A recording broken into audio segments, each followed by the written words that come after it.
My wife cheated with my best friend, and after finding out she's been siphoning off $250, $0 from our joint account to fund her secret apartment, she's now claiming I'm the one trying to steal the house in our divorce. How do I prove I'm the real victim here? I never thought I'd be the guy sitting here, writing this kind of story, but here I am. It all started with a gut feeling that something was off. At first, I brushed it aside. Little things, you know. Lisa, my wife, started acting weird, distant. She'd cancel plans last minute, be secretive about her phone, and I caught her in small lies that didn't quite add up. But I didn't want to jump to conclusions. I loved her after all. Maybe she was stressed, maybe she was just tired. I told myself that. Then came the biggest shock of my life, something I never saw coming. One evening I was at home, going through our joint bank statement because I'd been feeling uneasy about the money lately. The numbers didn't add up. It was like a huge chunk of our savings had vanished. I scrolled through the transactions and my stomach dropped. There, in black and white, a transfer of $250, $0. I couldn't believe it. My mind raced. How could she siphon off that much money without telling me? It was our life savings for the house, for the future. I knew she'd been acting suspicious lately, but I never thought she'd do something like this. I looked closer, and I saw that the money had gone into an account I'd never seen before. A secret account. It was under a different name, but I recognized the address attached to it. It was an apartment she'd been visiting, a place I'd never been allowed to see, a place she claimed was just a friend's place she was helping out. But I'd seen the signs: late nights, secret phone calls, her disappearing for hours. I just didn't want to believe it. That night I decided I had to confront her. I waited until she came home from work. When she stepped inside, I could see the flicker of guilt in her eyes. I already knew. I held up the bank statement and asked her flat out, "Lisa, what the hell is this? Explain the money. Where did it come from?" Her face went pale. For a second then she smirked, that bitchy smirk she always uses when she thinks she's got the upper hand. She told me it was just a mistake, that I was paranoid, and that I was accusing her of stuff she didn't do. I was furious. How could she lie so easily? How could she pretend she hadn't been stealing from us? I knew she'd been siphoning money for months, maybe longer. She kept insisting she was innocent, that she was just trying to help a friend out, that I was overreacting. But I wasn't stupid.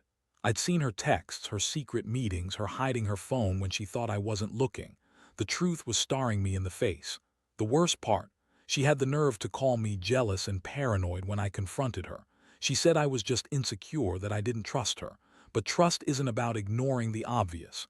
It's about honesty and respect. And she'd shattered that. I felt a mix of rage, betrayal, and heartbreak all at once. I'd built my life around her, and now I was wondering what was real anymore. Was the woman I married even the same person? Or was she just a thief hiding behind a pretty face? That night I couldn't sleep. I kept replaying everything in my head: her lies, her sneaky ways, the money gone. I felt like a fool for trusting her, but I also felt this burning need to get to the bottom of it. I needed answers. I needed to know how deep this betrayal went. And I knew one thing for sure: my life was about to change forever. But I didn't realize just how much. The next morning I woke up feeling like I'd been hit by a truck. My head was pounding and my stomach was in knots. I couldn't focus on work, couldn't think straight. All I could do was replay that scene in my mind. The look on Lisa's face when I confronted her, the way she smirked like she thought she was untouchable. It was infuriating. I had always trusted her, believed in us, and now I was faced with this massive betrayal. I decided I needed to get some concrete evidence, something irrefutable. I started digging into her phone, her emails, her social media accounts. I wanted to know if there were other secrets she was hiding. It was a messy process, going through her private messages, her photos, trying to piece together what she'd been up to. I found some strange texts and messages with her so-called friend, a guy named Jake. They were flirty, too casual, too intimate. She'd been texting him late into the night, sometimes even meeting him secretly.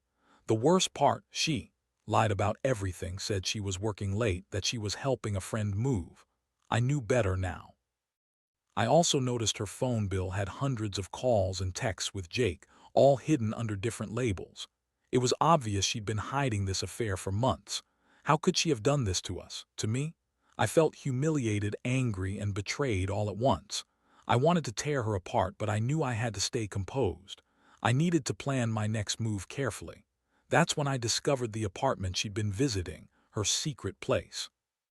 I decided to do some surveillance just to see what was really going on. I parked outside her favorite coffee shop, the one she'd go to after work, and waited. Not long after, she emerged with Jake. They got into her car and drove off. I followed at a safe distance, watching as they pulled into that apartment complex I'd seen in her secret bank account. My blood boiled. She'd been lying to me right in front of my face. I couldn't believe how much she'd been hiding. The money, the affair, the secret apartment, all of it connected. It was like a house of cards, and I was determined to bring it crashing down. I decided I had enough proof now, hard evidence that she was cheating, stealing, and lying. I knew I had to confront her again, but this time with everything laid out on the table. Later that day, I sat her down in our living room, calm but furious. I laid out everything I'd uncovered, her secret texts, the money transfers, her visits to that apartment. Her face twisted in anger, denial, and finally outright hostility. She looked at me with that same smirk and said, "You're overreacting. You're just insecure. None of this is what it looks like." But I wasn't buying it anymore. I told her she was a liar, a thief, and a cheat, that I knew about her affair and her theft. I told her I had enough evidence to destroy her if I wanted to: lawyers, bank records, witnesses, her reaction. She started crying, then screaming, then calling me crazy and possessive. She tried to turn it around, saying I was the one trying to ruin her life, that I was trying to steal the house from her in the divorce. That's when I realized she was trying to manipulate the situation, to make me look like the villain. But I knew better. I knew I was the victim here, the one betrayed, the one scammed out of our hard-earned money, the one who'd been lied to for months. The emotional toll was brutal. I felt like I'd been punched in the gut. The woman I loved, the woman I trusted with everything, was now just a stranger hiding lies and secrets. I kept asking myself how I could have missed the signs, how I could have been so blind. But deep down, I knew this wasn't just about her cheating or stealing money. It was about a fundamental betrayal of everything I thought we had. I was furious, but I also felt a strange sense of clarity. I couldn't keep living like this, not with someone who had lied so completely. That night, I stayed up thinking about what I'd do next.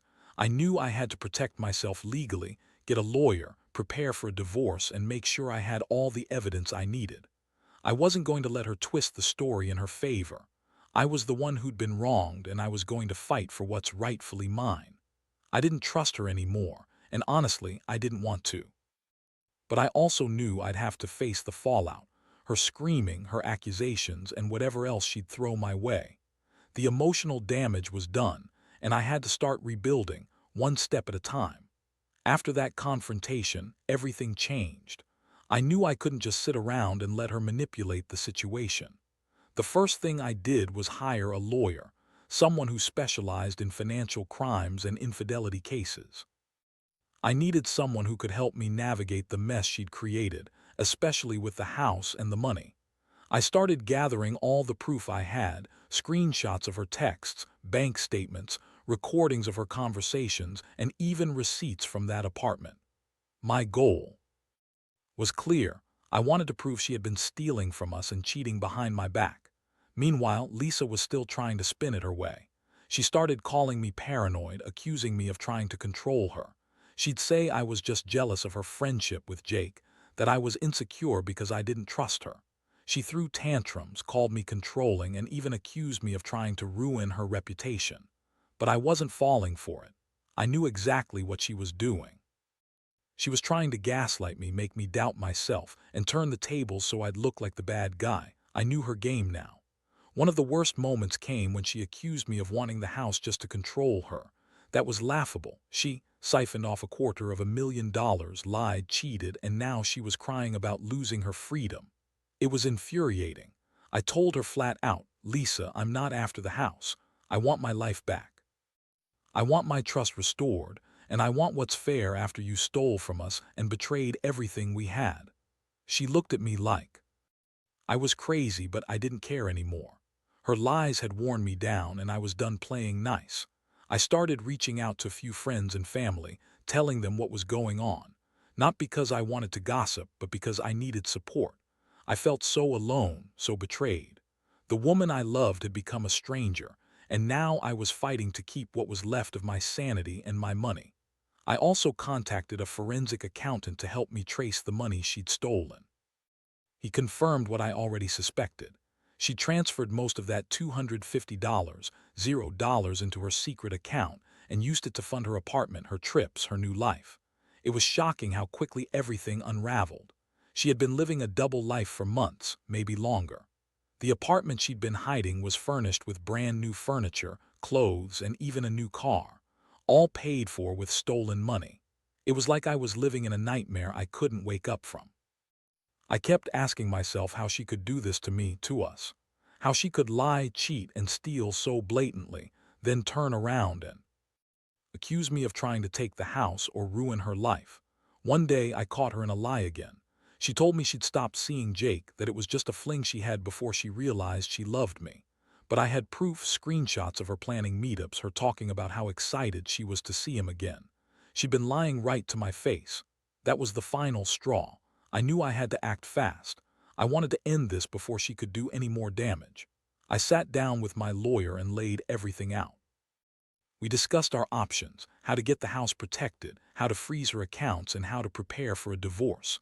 I told her I wanted full custody of the money I'd earned and that I wasn't going to let her walk away with a dime.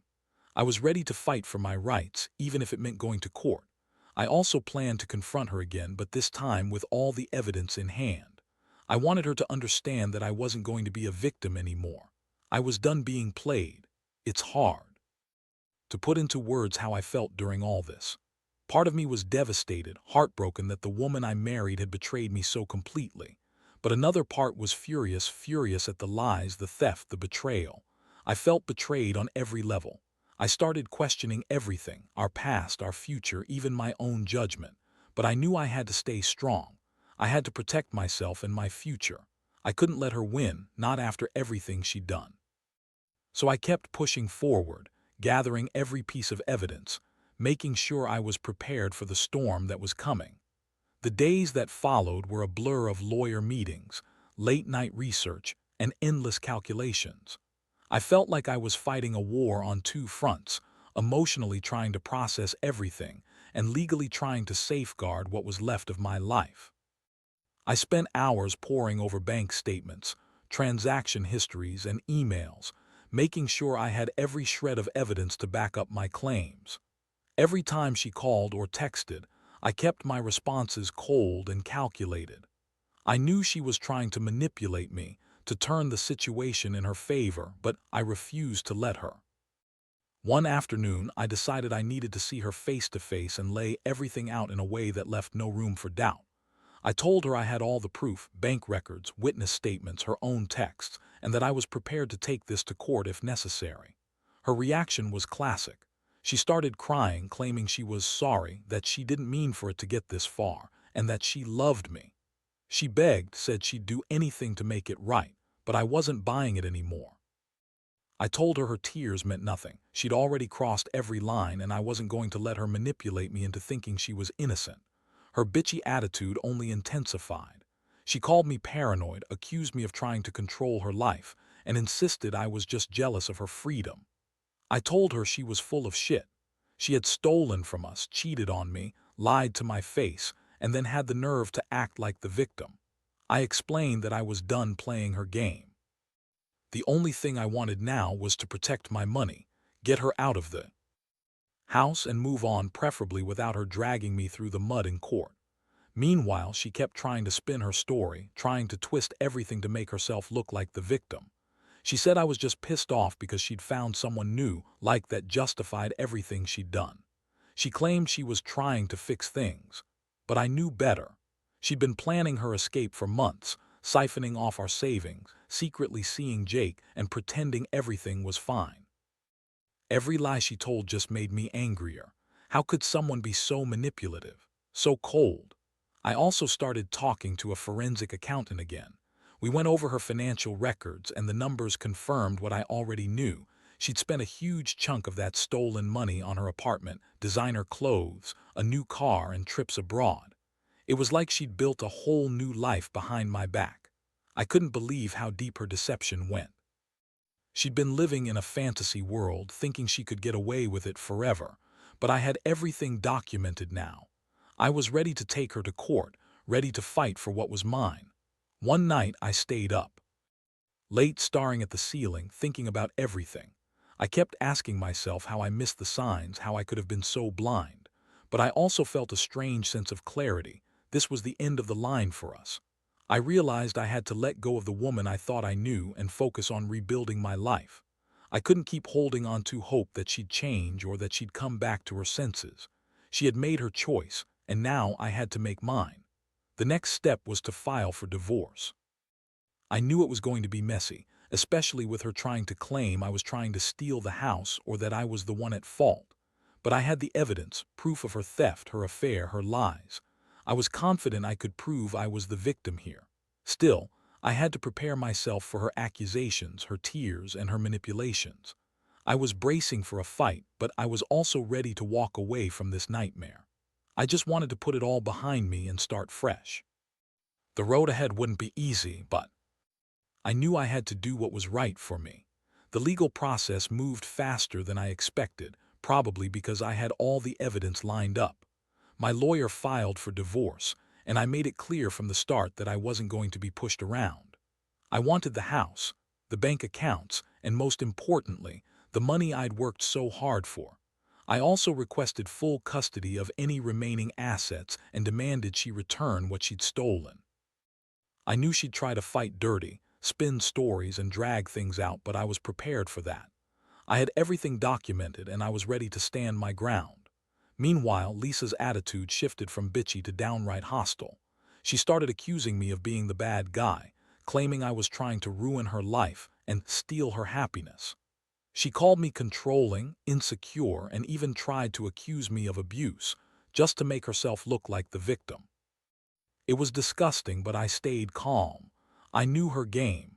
She was desperate, and her tears and accusations were just her last-ditch effort to manipulate the situation. I refused to fall into her trap. One day, she showed up at the house, furious and crying. She begged me to drop the divorce, said she'd change, that she'd give back the money if I just forgave her. She even tried to guilt-trip me, saying I was the worst husband in the world and that I'd ruined her life. I looked at her with cold eyes and told her I'd heard enough. I told her she'd betrayed me, lied to me, and stolen from us, that I wasn't going to let her manipulate me anymore. I had the evidence, and I was going to make sure she paid for what she'd done. The court date was set. I was nervous but confident. I knew I had the truth on my side. I had bank statements, text messages, witness testimonies from friends who had seen her sneaking around, and her own confessions. I prepared a detailed timeline so I could clearly explain everything. I wanted the judge to see who the real victim was, me. I also made sure to have a forensic accountant present to testify about her financial crimes. When the day finally arrived, Lisa showed up dressed to impress, trying to look the part of the wronged wife. But her facade cracked when I presented all the evidence. Her lies fell apart quickly. She tried to deny everything, claiming I was making it all up.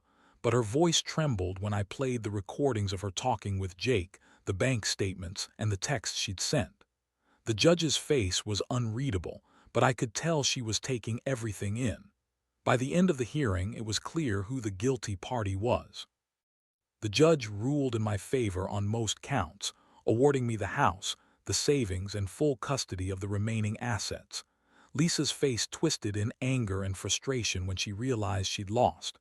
She yelled, called me a monster, and accused me of trying to steal her happiness. But I didn't care.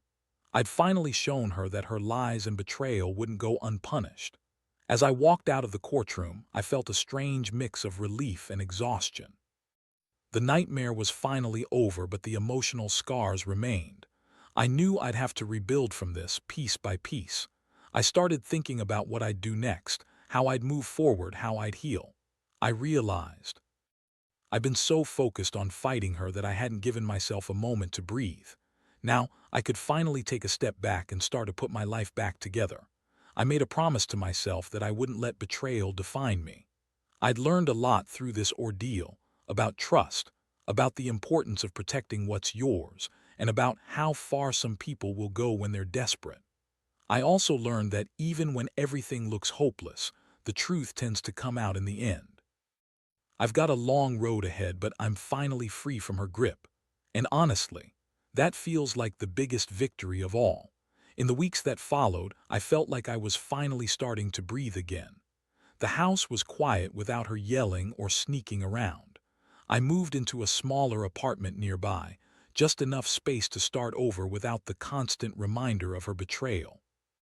The hardest part wasn't the legal battle or the money, it was trusting myself again, rebuilding my confidence after being so. But I knew I couldn't let her win in that way. I had to keep going for my own sake. The emotional scars are still there, I won't lie. There are days when I wake up feeling angry or sad about what I lost, my trust, my marriage, the future I thought we'd have. But I also realize that I'm stronger than I thought. I learned how to be cautious, how to spot red flags early, and most importantly, how to stand up for myself. I won't let anyone, especially someone I once loved, tear me down like that again. Looking back, I see how naive I was, how I ignored the signs because I wanted to believe in the best in her. But now I know that sometimes the truth has to come out painfully. It's better to face it, no matter how ugly, than to keep living in denial. I've learned that money isn't just about numbers, it's about trust, respect, and honesty. When those are broken, everything else crumbles. I tell myself I'll be okay, that I'll find happiness again, maybe even love someone who truly deserves it. But for now, I'm just grateful that I finally took control of my life. I didn't let her manipulate me into thinking I was the villain. I fought for what was rightfully mine, and I won. That's a hard lesson, but one I'll carry with me forever. To anyone out there going through something similar, trust your instincts. Don't ignore the signs, no matter how small. Document everything. Get help if you need it, and don't be afraid to fight for yourself. Because in the end, the truth always has a way of coming out. And if you stay strong, you'll come out the other side better for it. I know I did.